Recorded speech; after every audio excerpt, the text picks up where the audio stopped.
ചൂരൽമല ദുരന്തം. ആ മേപ്പാടി ദുരന്തത്തിൽ ഒരു മല ഒരുമിച്ചാണ് താഴേക്ക് ഇറങ്ങിപ്പോന്നത്. അങ്ങനെ വന്നിട്ടുള്ള ആ ദുരന്തത്തിൽ വീടുകൾ നഷ്ടപ്പെട്ടവരും ജീവൻ നഷ്ടപ്പെട്ടവരും മുഴുവൻ കണക്കെടുത്താൽ ഇപ്പോൾ ജീവിച്ചിരിക്കുന്നതിനേക്കാൾ കൂടുതൽ ആളുകൾ മരിച്ചുപോയി.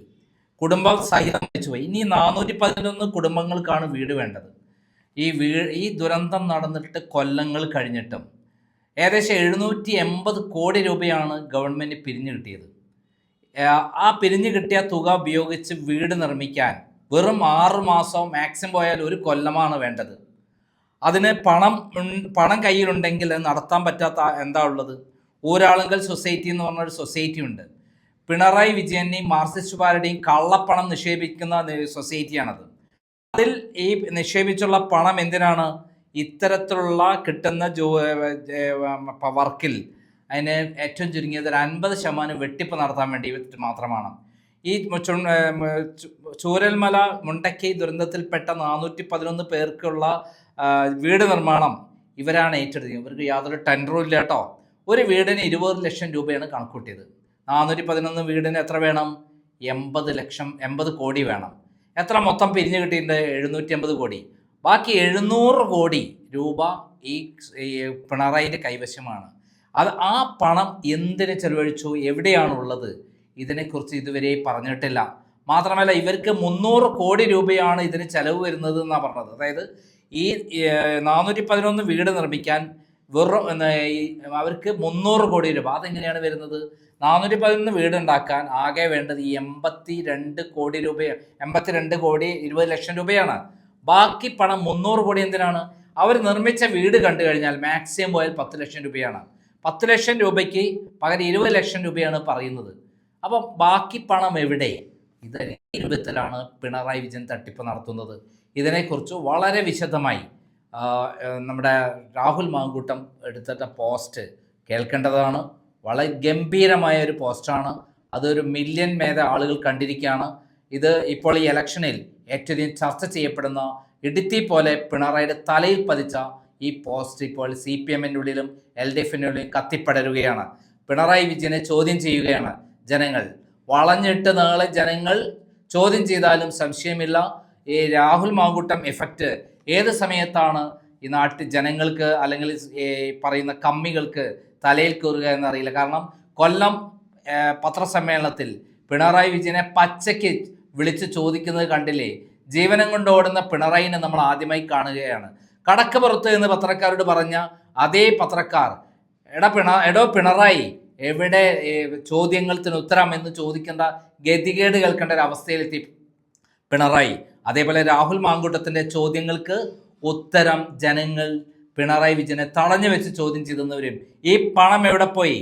അത് ഈ വിധത്തിലാണ് പിണറായി തട്ടിപ്പ് പിണറായി സംഘവും തട്ടിപ്പ് നടത്തുന്നത്. ഒരാളുങ്കൽ നിന്ന് ഊറ്റിയെടുക്കാനുള്ള, ജനങ്ങളുടെ പണം ഊറ്റിയെടുക്കാനുള്ള ഒരു വഴി മാത്രമാണ് CPM-ന്. നമുക്ക് രാഹുൽ മാങ്കൂട്ടത്തിൻ്റെ ഫേസ്ബുക്ക് പോസ്റ്റ് പൂർണ്ണമായി കാണാം. അതെ, ലീഗുകാരോടാണ്, കോൺഗ്രസ്സുകാരോടാണ്, മുഴുവൻ UDF-ൻ്റെ പ്രവർത്തകരോടുമാണ്. നിങ്ങളാണിത് പ്രധാനമായിട്ടും കാണേണ്ടത്. ഇപ്പോൾ നമ്മളൊരു നന്മ ചെയ്തിട്ട് CPM-കാർ ചെയ്യുന്നത് പോലെ അത് ലോകത്തെ മുഴുവൻ വിളിച്ചറിയിക്കണമെന്നൊന്നും ഞാൻ പറയുന്നില്ല. പക്ഷെ നമ്മൾ ചെയ്തൊരു കാര്യം അത് ചെയ്തില്ല എന്ന് പറയുമ്പോഴെങ്കിലും അതിൻ്റെ സത്യാവസ്ഥ ജനങ്ങളെ അറിയിക്കേണ്ടുന്ന ബാധ്യത നമുക്കെല്ലാവർക്കുമുണ്ട്. ഈ അടുത്ത കാലത്ത് CPM സൈബറിടത്തിൽ പ്രചരിപ്പിച്ച ഒരു പ്രധാനപ്പെട്ട തമാശയുണ്ട്. വയനാട്ടിൽ ദുരന്തം ഉണ്ടായതിനു ശേഷം വീടുകൾ എത്തിയില്ലെങ്കിൽ എന്താ, പ്രിയങ്ക ഗാന്ധിയുടെ കലണ്ടർ എത്തിയല്ലോ എന്ന്. ഈ വയനാട്ടിലെ വീടുകളുമായി ബന്ധപ്പെട്ട് ഏറ്റവും ആധികാരികമായി സംസാരിക്കാൻ കഴിയുന്ന നമുക്കാണ്. നിങ്ങൾക്കൊരു കാര്യം അറിയൂ, രാഹുൽ ഗാന്ധി വയനാടിൻ്റെ MP ആയതിനു ശേഷം, കൃത്യമായി പറഞ്ഞാൽ ഒരു 2022 ശേഷം വയനാട്ടിൽ രാഹുൽ ഗാന്ധിയുടേതായ ഒരു പദ്ധതിയുണ്ട്. കൈത്താങ് എന്നാണ് ആ പദ്ധതിയുടെ പേര്. ആ പദ്ധതിയിലൂടെ മാത്രം ഇന്നുവരെ ഏതാണ്ട് 94 മനുഷ്യന്മാർക്കാണ് വീടുകൾ നിർമ്മിച്ച് നൽകി കൈമാറിയിരിക്കുന്നത്. അവിടെയെല്ലാം മനുഷ്യന്മാർ താമസിക്കുന്നുണ്ട്, സർക്കാരിൻ്റെ വീടുകൾ പോലെയല്ല.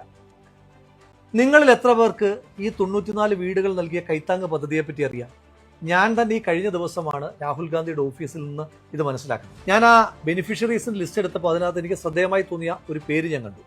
ശ്രീ AK ബാലൻ മന്ത്രിയായിരിക്കുമ്പോൾ അദ്ദേഹം വയനാട്ടിലെത്തിയിട്ട് ഇന്ത്യക്ക് ആകെ അഭിമാനമായ വയനാട്ടിൽ നിന്നൊരു കായിക താരത്തോട് പറഞ്ഞു, നിനക്ക് ഞാൻ വീട് വെച്ച് നൽകാമെന്ന്. AK ബാലൻ അതങ്ങ് മറന്നുപോയി, പൊടി തട്ടി അങ്ങ് പോയി. പക്ഷേ രാഹുൽ ഗാന്ധി ഇതറിഞ്ഞിട്ട് അദ്ദേഹം വാക്കുമാറിയില്ല, വീട് വെച്ച് നൽകി. അതടക്കം വയനാട്ടിൽ കാട്ടാന ആക്രമണത്തിൽ കൊല്ലപ്പെട്ട ഒരു സാധു മനുഷ്യന്റെ കുടുംബത്തിന് വീട് വെച്ച് കൊടുത്തതടക്കമാണ് ഈ 94 വീടുകൾ. ഇനി ഈ ദുരന്തത്തിന് ശേഷമുള്ള കാര്യങ്ങൾ മാത്രം പറയാം. ശ്രീമതി പ്രിയങ്ക ഗാന്ധി എന്ത് ചെയ്തു എന്നാണല്ലോ ചോദിക്കുന്നത്. മുണ്ടക്കൈ ചൂരൽമല പ്രദേശത്ത് ചെറിയ ചെറിയ കച്ചവടങ്ങളുമായി ജീവിച്ചിരുന്ന ഒരുപാട് മനുഷ്യന്മാരുണ്ട്. അവരെ ഈ സർക്കാർ മൈൻഡ് ചെയ്തിട്ടേ ഇല്ല. അങ്ങനെയുള്ള 40 മനുഷ്യന്മാരെ ലിസ്റ്റ് ചെയ്ത് അവർക്ക് ഓരോരുത്തർക്കും 5 ലക്ഷം രൂപ വീതം ശ്രീമതി പ്രിയങ്ക ഗാന്ധി കൊടുത്തു. അങ്ങനെ നോക്കുമ്പോൾ ആകെ 2 കോടി രൂപയാണ് വയനാട്ടിൽ മുണ്ടക്കൈയിൽ ചെറിയ ചെറിയ കച്ചവട സ്ഥാപനങ്ങളുമായിരുന്ന മനുഷ്യന്മാർക്ക് ഇതിനോടകം ശ്രീമതി പ്രിയങ്ക ഗാന്ധി കൊടുത്തത്. ഇനി CPM-കാരോടാണ് ചോദിക്കുന്നത്. ഈ വീട് നിർമ്മിക്കാൻ കോൺഗ്രസിന്റെ ഈ പൈസ ഇല്ല എങ്കിൽ നിങ്ങൾ എങ്ങനെയാണ് 100 വീട് നിർമ്മിക്കുന്നത് ചോദിക്കുന്നുണ്ടല്ലോ. ആ CPM-കാരോട് പറയുന്നു, 94 വീട് നിർമ്മിക്കാൻ രാഹുൽ ഗാന്ധി ഒരു മനുഷ്യന്റെ കയ്യിൽ നിന്നെങ്കിലും 1 രൂപയെങ്കിലും പിരിച്ചിട്ടുണ്ട്. ഈ 2 കോടി രൂപ അവിടുത്തെ ചെറിയ കച്ചവടക്കാർക്ക് കൊടുക്കാൻ ശ്രീമതി പ്രിയങ്ക ഗാന്ധി 1 രൂപയെങ്കിലും പിരിച്ചിട്ടുണ്ടോ? ലീഗ് 50 വീടുകൾ നിർമ്മിച്ച് കൈമാറിയതിനെ പറ്റി നിങ്ങൾ എത്ര പേര് സംസാരിക്കുന്നുണ്ട്? ആ വീടുകൾ എന്ന് പറയുന്നത് സംസ്ഥാന സർക്കാർ നിർമ്മിച്ചു കൊടുത്തതുപോലെ ഇലക്ട്രിക് പണി, പ്ലംബിംഗ് പണിയൊക്കെ ബാക്കിയുള്ള വീടുകളല്ല, നിർമ്മാണം പൂർത്തീകരിച്ച ആളുകൾക്ക് കൈമാറി കഴിഞ്ഞു. നമ്മുടെ KPCC പ്രസിഡന്റ് കഴിഞ്ഞ ദിവസം കോൺഗ്രസിന്റെ കണക്ക് പുറത്തുവിട്ടതിന് ശേഷം ഹാലിളകിയ CPM-കാർ പ്രചരിപ്പിക്കുന്ന പുതിയൊരു ക്യാപ്സ്യൂളുണ്ട്. VS ജോയ് വെറും 3 പേരിൽ നിന്ന് പിരിച്ചത് 55 ലക്ഷം രൂപയാണ്. അങ്ങനെയാണെങ്കിൽ കേരളത്തിലെ കോൺഗ്രസ്സുകാരാകെ എത്ര രൂപ പിരിച്ചു കാണും? ആ ക്യാപ്സ്യൂൾ നിങ്ങൾക്കും ആപ്ലിക്കബിൾ ആണല്ലോ. അങ്ങനെയാണെങ്കിൽ ഞാൻ തിരിച്ചൊരു ചോദ്യം ചോദിക്കട്ടെ. നമ്മുടെ DYFI-ക്കാരുടെ 20 കോടിയെ പറ്റിയിട്ടാണ്. DYFI-യുടെ പയ്യന്നൂർ ബ്ലോക്ക് കമ്മിറ്റി പിരിച്ചത് 33,18,907. DYFI മാടായി ബ്ലോക്ക് കമ്മിറ്റി പിരിച്ചത് 28,525,000. തലശ്ശേരി ബ്ലോക്ക് കമ്മിറ്റി പിരിച്ചത് 46,18,568. DYFI ഒഞ്ചിയം ബ്ലോക്ക് കമ്മിറ്റി പിരിച്ചത് 20,02,265. DYFI-യുടെ തളിപ്പറമ്പ് ബ്ലോക്ക് കമ്മിറ്റി പിരിച്ചത് 23,50,000. DYFI നീലേശ്വരം ബ്ലോക്ക് കമ്മിറ്റി പിരിച്ചത് 30,300,000. അപ്പോൾ ഈ 6 കൂടെ കൂട്ടുമ്പോൾ 6 ബ്ലോക്ക് കമ്മിറ്റികൾ മാത്രം പിരിച്ച പണം കൂട്ടുമ്പോൾ ഏതാണ്ട് 1,80,90,565 രൂപ. അതായത് ശരാശരി എടുക്കുമ്പോൾ ഒരു ബ്ലോക്ക് കമ്മിറ്റി ഏതാണ്ട് 30,15,094 രൂപ വെച്ച് പിരിക്കണം. നമ്മുടെ DYFI-ക്ക് കേരളത്തിൽ 220 ബ്ലോക്ക് കമ്മിറ്റികളാണുള്ളത്. അങ്ങനെ വെച്ച് നോക്കുമ്പോൾ കേരളത്തിലാകെ DYFI-ക്കാർ പിരിച്ചത് 63,20,716 രൂപ. നിങ്ങൾ CMDRF-ലേക്ക് പൈസ കൊടുക്കാത്തതിനകത്ത് തന്നെ ഞങ്ങൾക്ക് ചില സംശയങ്ങളുണ്ട്. പോട്ടെ, നിങ്ങൾ അല്ലാതെ കൊടുത്തു എന്ന് പറയുന്ന അവകാശപ്പെടുന്ന തുക തന്നെ 20 കോടിയാണ്. ഇനി DYFI-ക്കാരും പറയൂ, നിങ്ങൾ പിരിച്ച 66 കോടിയിൽ 20 കോടി മാത്രം കൊടുക്കുമ്പോൾ ബാക്കി 46 കോടി രൂപ ആരുടെ അന്നനാളത്തിലാണ് നിങ്ങൾ നിക്ഷേപിച്ചിരിക്കുന്നതെന്ന് നിങ്ങൾ പറയണം. തുറന്നു പറഞ്ഞാൽ DYFI-യുടെ കണക്ക് അടിമുടി ദുരൂഹമാണ്. നിങ്ങൾ ആകെ 20 കോടി രൂപ മാത്രമാണ് പിരിച്ചതെന്ന് പറഞ്ഞാൽ ഞാൻ വിശ്വസിക്കില്ല. എങ്കിലും പോട്ടെ, നിങ്ങൾ 20 കോടി എങ്ങനെ പിരിച്ചു എന്നാണ് പറഞ്ഞത്? നിങ്ങളുടെ നേതാക്കന്മാർ പറഞ്ഞത് ഞങ്ങൾ ആരിൽ നിന്നും 1 രൂപ പോലും കൈപ്പറ്റിയിട്ടില്ല, എല്ലാം ആക്രി പെറുക്കിയും മറ്റുമാണ് ഞങ്ങൾ പൈസ കണ്ടെത്തിയതെന്നാണ്. അങ്ങനെ ആകുമ്പോഴൊരു ചെറിയ പ്രശ്നമുണ്ടല്ലോ. കേരളത്തിൽ പഴയ ഇരുമ്പിന് ആകെ 31 രൂപയെ കിട്ടും.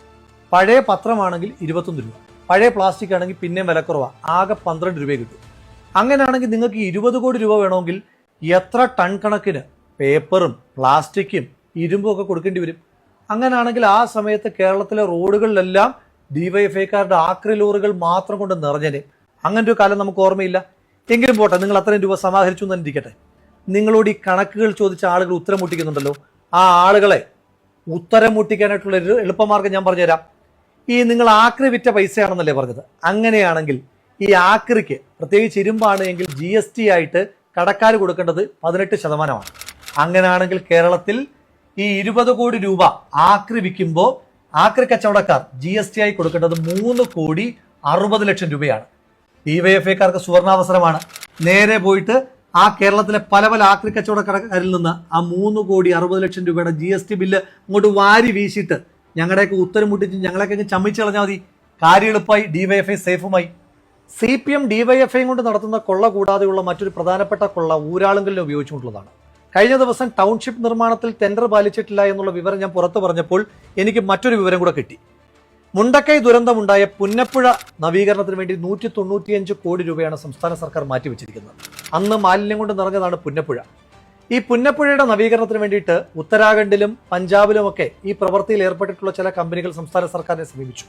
അവർക്കാർക്കും ടെൻഡർ കൊടുക്കാതെ, യാതൊരു വിധമായ ടെൻഡർ നടപടികളും പാലിക്കാതെ സംസ്ഥാന സർക്കാർ ഈ പുഴ നവീകരണത്തിന്റെ എഗ്രിമെന്റ് കൊടുത്തിരിക്കുന്നത് മറ്റാർക്കുമല്ല, ഊരാളുങ്കലിനാണ്. ഇതിനോടകം തന്നെ 50 കോടി രൂപ ഊരാളുങ്കലിന് സംസ്ഥാന സർക്കാർ കൈമാറുകയും ചെയ്തു. മനുഷ്യമാംസം വരെ അടിഞ്ഞ ആ പുഴയിൽ നിന്ന്, ആ മാംസത്തിൽ നിന്ന് പോലും പൈസ കൈയിട്ട് വാരുവാൻ വേണ്ടി ഊരാളുങ്കൽ ഉപയോഗിക്കുന്ന സംസ്ഥാന സർക്കാർ, സത്യത്തിൽ അത് ഊരാളുങ്കലല്ല, പൈസ ഊരാനുള്ള സംസ്ഥാന സർക്കാരിന്റെ അങ്കിളാണ് ഊരാളുങ്കൽ എന്ന് ജനം തിരിച്ചറിയുകയാണ്. കുടുക്ക പൊട്ടിച്ച പണം മുതൽ ഓരോ ചില്ലിക്കാശും CMDRF-ലേക്ക് മാത്രം നിക്ഷേപിക്കാനാണ് ആദ്യം മുതൽക്കേ സംസ്ഥാന സർക്കാർ പറയുന്നത്. അതുതന്നെയാണ് CPM ഏറ്റുപറഞ്ഞത്. പിന്നെയും എന്തുകൊണ്ടാണ് CPM-ന്റെ യുവജന സംഘടനയായ DYFI മാത്രം CMDRF-ൽ പൈസ നിക്ഷേപിക്കാതെ മറ്റൊരു അക്കൗണ്ടിലാണ് പണം ഇട്ടതെന്ന് പറയുന്നത്? എന്തുകൊണ്ടാണ് DYFIക്ക് മാത്രം ഊരാളുങ്കലുമായി സെപ്പറേറ്റ് എഗ്രിമെന്റ് ഉള്ളത്? ഊരാളുങ്കലും CPM-ന്റേത്, DYFIയും CPM-ന്റേത്. 20 കോടി തന്നെ കൊടുത്ത കർണാടക സർക്കാരിനോട് CMDRF-ലേക്ക് തന്നെ പണമിടാനാണ് പറഞ്ഞിരിക്കുന്നത്. അപ്പൊ ഇതിനകത്ത് അടിമുടി ദുരൂഹതയില്ല. ശവം തിന്നാൻ വരുന്ന കഴുകനേക്കാൾ ക്രൂര മനസ്സുമായി ഒരു പുഴയിലാകെ ഒഴുകി നടന്ന മനുഷ്യമാംസങ്ങളെ മറയാക്കി നിങ്ങൾ കൊയ്തുണ്ടാക്കിയ ആ കോടിക്കണക്കിന് രൂപയ്ക്ക് ഈ നാട് മറുപടി പറയിക്കും തീർച്ച. നിങ്ങൾ CPM-ന്റെ നേതാക്കന്മാർ ഉണ്ണുന്ന ഓരോ വറ്റ് ചോറിലും ആ സാധു മനുഷ്യന്മാരുടെ മാംസത്തിന്റെ ഗന്ധമുണ്ടായിരിക്കുമെന്നുള്ള ഓർമ്മ നിങ്ങൾക്ക് എല്ലാ കാലത്തും ഉണ്ടാകണം. ഈ 9-ന് ഈ കണക്ക് നാട് പറയിക്കുക തന്നെ ചെയ്യും. ഒരപകടം ഉണ്ടാകുമ്പോൾ ആശുപത്രിയിൽ കൊണ്ടുപോകുന്നതിന് പകരം അവയവം അടിച്ചു മാറ്റാമെന്ന മാനസികാവസ്ഥയിൽ നിന്ന് CPM-ന്റെ നേതാക്കന്മാർ മാറേണ്ടുന്ന കാലം കഴിഞ്ഞിരിക്കുന്നു. പറക്കമുറ്റാത്ത പിഞ്ചു കുഞ്ഞുങ്ങളുടേതടക്കം എത്ര മൃതശരീരങ്ങളാണ് മാംസകഷ്ണങ്ങളായി ചാലിയാർ പുഴയിലൂടെ ഒഴുകി നടന്നത്. ആ മാംസകഷ്ണങ്ങൾക്കാണ് ശവംതീനികളായ CPM-ന്റെ നേതാക്കന്മാർ വില പറഞ്ഞിരിക്കുന്നത്. CPM-ന്റെ ശവംതീനികളായ നേതാക്കന്മാരോട് ഓർമ്മപ്പെടുത്തുന്നു, ചാലിയാർ പുഴയാണ് സത്യം, ആ പുഴയിലൂടെ ഒഴുകിയ മനുഷ്യരാണ് സത്യം. ഈ നാട് നിങ്ങൾക്ക് മാപ്പ് തരില്ല ഒരു കാലത്തും. ജനങ്ങൾ ജനവിധിയിലൂടെ അത് തെളിയിക്കുക തന്നെ ചെയ്യും.